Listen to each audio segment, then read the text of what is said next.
반기독교 운동은 공식적으로 1925년 10월 25일 날 시작을 합니다. 이 인사동에 사무소를 두었던 한양청년연맹에서 YMCA에서 열리고 있는 두 번째 조선주일학교 대회에 대항을 하기 위해서 반기독교 대강연을 개최를 합니다. 강사는 김다냐, 박헌영, 홍순종, 박내원, 허정숙 등이었고요. 주제는 기독교의 기원, 과학과 종교, 기독교는 미신이다, 대중아 속지 마라, 지배계급과 기독교, 뭐 그런 거였습니다. 공산주의자들이 이러한 강연을 했을 때 조선주일학교 대회에 참석한 천여 명의 기독교인들이 대장이 열렸던 장곡천의 공회당으로 몰려가서 강력하게 항의를 합니다.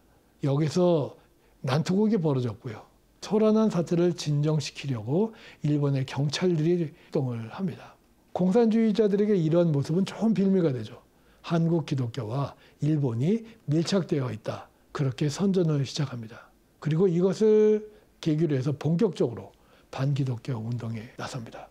그때 마침 동대문에 있는 부인병원, 지금의 이화여자대학교 부속병원에서 한국인 간호사 홍모라고 하는 여인이 자살을 했는데, 동아일보 기자로 있던 공산주의자들은 서양인 기독교인 선교사 운영자가 한국 기독교인을 무시했기 때문에 일어난 사건이라고 하면서 이 서양 선교사들이 한국인들의 생명을 천시 여긴다라고 하는 기사를 내보냅니다. 바로 타겟이 기독교, 미국 선교사를 한 카테고리 안에 두고 반기독교 운동을 시작을 하는 겁니다. 함경도 성진에서 반기독교 운동과 강연이 시작되고요. 원산에서 사경부흥회를 했을 때 이것을 방해를 합니다. 전남 광주에서 있었고요. 충청도에 있었던 기자들이 이 사기적인 종교단체를 조사하겠다고 결의를 했고요. 김제, 전라북도 청년연맹, 경북 영덕군의 청년연맹, 원산 청년연맹, 제천 청년회, 이리 청년회, 이 반기독교 운동이 전국으로 확산되었고요. 나중에는 간도까지 퍼져나갑니다. 특별하게 이 사람들은 김익두 초청 부흥회를 방해를 하려고 했고요. 난동을 부립니다. 사경회가 열릴 때면 반기독교 경문이 여기저기에 붙였고요. 때를 따라서는 부흥회 현장까지 직접 들어와서 난동을 부리고 충돌을 일으킵니다. 이 과정에서 공산주의 청년들이 치안 소란죄로 일본 경찰에 체포가 되는데, 이런 일련의 결과를 빙자로 해서 공산주의자들은 일본과 기독교가 한편이라고 그렇게 선전을 합니다. 반기독교 운동은 1926년에 일어났던 일명 허시모 사건으로 극에 달합니다.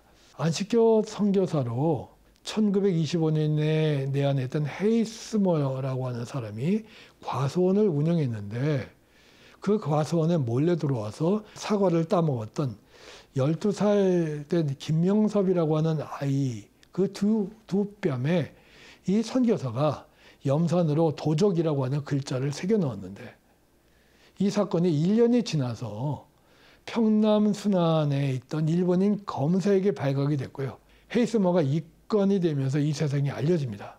경성학생연맹이 공산청년 조직에서 이를 빌미로 해서 선교사들이 미제국주의 침략자라고 규탄을 하면서 반기독교 운동을 맹렬하게 전개해 나갑니다. 기독교 내부에서는 이로 인해서 굉장한 도전을 받습니다. 그리고 굉장한 위기감에 시달립니다. 도쿄 조선 YMC 총무 최승만은 교회 다니는 청년들이 반기독교 운동에 참여하고 있다. 그 사람들의 입에서 종교는 아편이다라고 하는 비판이 흘러나오고 있다고 탄식을 했고요. 반기독교 운동을 하는 공산주의자들은 모두가 교회에서 자라는 청년들이다 지적을 했고요. 반기독교 운동을 하는 청년들의 태반이 교회 학교에서 수재로 자라났던 청년들이고, 교인과 교회 임원의 자제다라고 하는 기독교 언론의 기사도 여질 나왔습니다. 북장로교 선교사였던 베어드는 젊은 사람들 중에 붉은 사상에 조금이라도 물들지 아니한 사람은 없었다고 하면서 그 교회 청년들이 공산주의에 빠져들어가는 것을 우려를 합니다. 한국교회가 굉장한 위기에 시달린 겁니다. 그런데 반기독교 운동이 1927년이 시작되면서 갑자기 사라지기 시작합니다. 그것은 코민테른의 정책 때문에 그랬습니다. 그때 코민테른은 중국에서 국공합작, 이 장개석 군대와 모택동의 군대의 합작을 추진하고 있었고요. 그 장차 이를 위해서 조선에서도 민족주의계와 합작을 하라고 하는 코민테른의 지시에 의해서 전략적으로 기독교에 대한 공격을 멈춘 겁니다. 코민테른의 지시에 의해서 신간회가 시작이 됩니다. 신간회의 공산주의계가 거기에 가담을 한 거죠. 신간회는 1927년 2월에 창립대회를 바로 종로에 있었던 YMCA 강당에서 개최를 하죠. 이 자리에 회장이었던 이상재, 부회장의 신석우를 비롯해 간사진들이 선출이 됩니다. 신간회 창립에 앞장섰던 사람들은 YMCA 출신들인데 이 사람들이 조선일보를 주도하고 있었습니다. 안재홍, 백관수, 홍명희, 신석우, 유업겸 같은 사람들입니다. 이 사람들이 좌우합작의 신간회 운동을 주장했을 때 김한란을 비롯해 YWCA 근후의 주도자들이 참여를 했고요. 감리교의 정춘수, 한국 YMCA 연합회의 농촌부 위원들도 합류를 합니다. 그 평양 YMCA 총무였던 조만식을 비롯해서 도산 안창호계로 분류되던 조병옥, 주요한도 참여를 합니다. 그런데 코민테른의 그 통일전선의 방침이 전해지면서 공산주의계도 바로 여기에 참여를 합니다.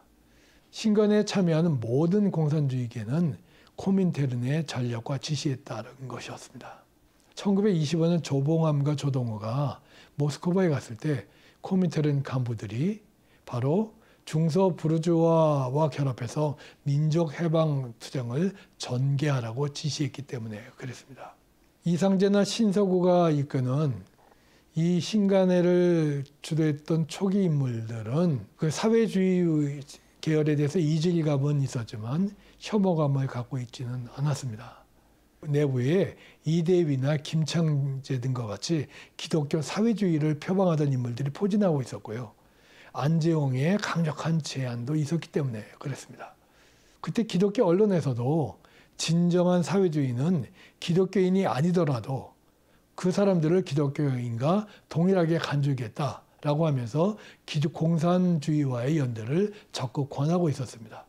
이때만 하더라도 이 사람들은 공산주의와 사회주의에 대한 정확한 이해가 없었고요. 무엇이 다른지도 잘 알지 못했습니다. 어쨌든 이 사람은 민족을 최우선 가치로 보았기 때문에 민족주의와 공산주의가 단합할 수 있을 것이라고 보았고요. 그때 민족의 절대 명제 곧 독립을 위해서 하나로 연합할 수 있기를 기대를 했습니다.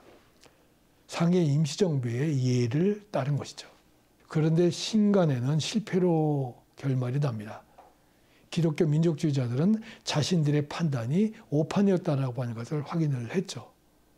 1930년 김병로가 신간회 중앙집행위원으로 선출되었을 때 공산주의계가 신간회와 결별을 해야 한다. 신간회가 시대의 요구를 따라가지 못한다라고 하면서 해소론을 주장하고 나섭니다.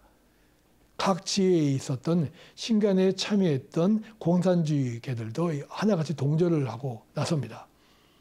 그리고 한 목소리로 신간회가 봉건적인 부르주아 단체이므로 신석기 해체하고 민족혁명, 무산계급 해방을 목표로 해야 한다라고 주장을 했습니다. 물론 여기에도 코민테른의 지시가 있었던 거죠. 1928년에 있었던 코민테른의 방침에 따라서 1930년 9월 18일 날 코민테른의 외곽 조직 중의 하나인 프로핀테른 집행위원회가 한국의 민족주의계를 강력하게 비판을 하면서 신간회를 민족개량주의 조직이라고 규정을 합니다.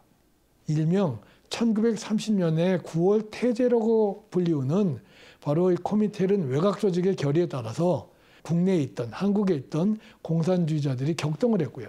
결국은 그 방침에 따라서 신간회를 해체시키고자 하는 겁니다.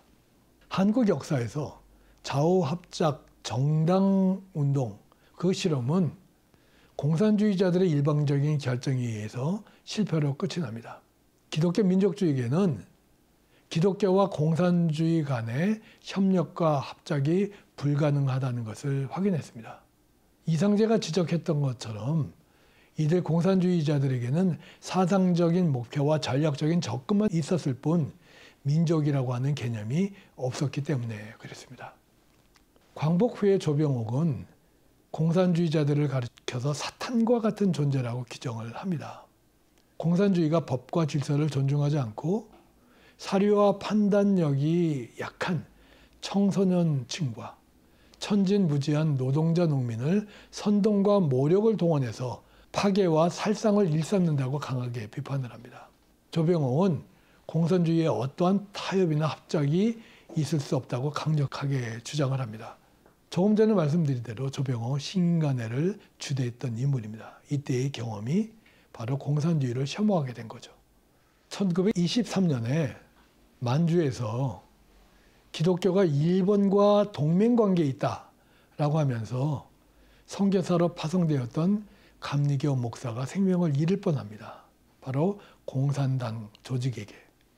1925년 9월에는 북한도 용종의 선교사로 파송되었던 동아기독교 침례교회 윤하경, 김우주, 김상준 등이 만주에 있었던 만주 공산비적단에게 죽임을 당합니다. 1931년에는 동만주에 있었던 교회당 13개가 불에 탔고요. 4명의 교인들이 피살이 됩니다. 길림성에서는 최대봉을 비롯한 7명의 교인이 죽임을 당합니다. 1932년에는 만주 간동성 동아기독교의 김영진 목사, 김영국 장로 그 두 형제가 반동분자라고 하는 누명을 쓰고 공산당에게 참사를 당합니다. 남만지방 그 장로교 안에서도 25명이 죽임을 당합니다. 북장로교의 핸더슨 선교사가 죽임을 당했고요. 시베리아에서 선교사로 활동하고 있었던 김영학 목사가 소련 공산주의자들에게 죽임을 당합니다. 북만주 길림성에서 선교 활동을 하고 있었던 장로교의 한경희 목사도 죽임을 당합니다. 간도에 있던 기독교 병원에서 공산주의자들부터 총상을 입고 입원한 환자가 없었던 날은 한 번도 없었다. 바로 장로교 총회에 이런 보고를 올리기도 합니다.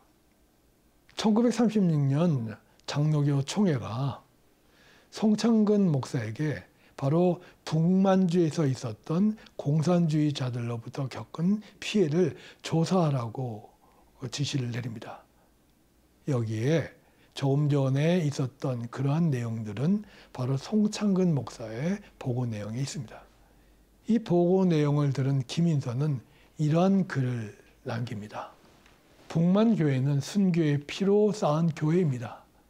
우리는 북만의 선교자라고 하면 한경희 목사를 알되 한 목사 이외에도 순교한 신자의 이름을 다 셀 수 없이 많습니다.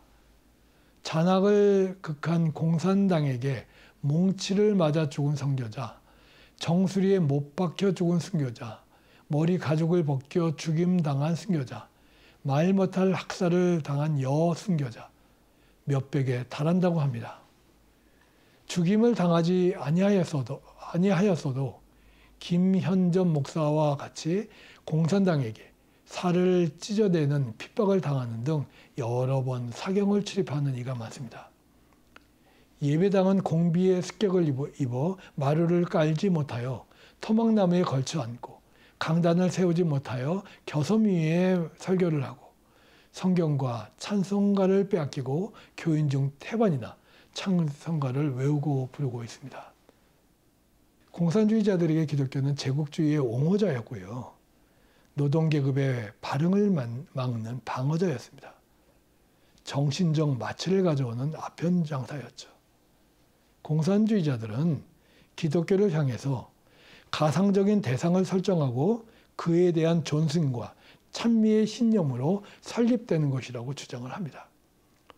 자본주의 사회를 변호하고 구가하는 고정적인 제도라고 그렇게 비판을 합니다. 자본주의의 호위병이라고 비판을 하고요. 자본주의 사회 자체와 운명을 같이 한다고 비난을 합니다. 계급의 정복, 민중의 마취가 이 기독교로 인해서 말미암지 않은 것이 없다고 보고 다른 민족의 지배가 이 기독교로 말미암지 않은 것은 없다라고 그렇게 냉소를 표합니다.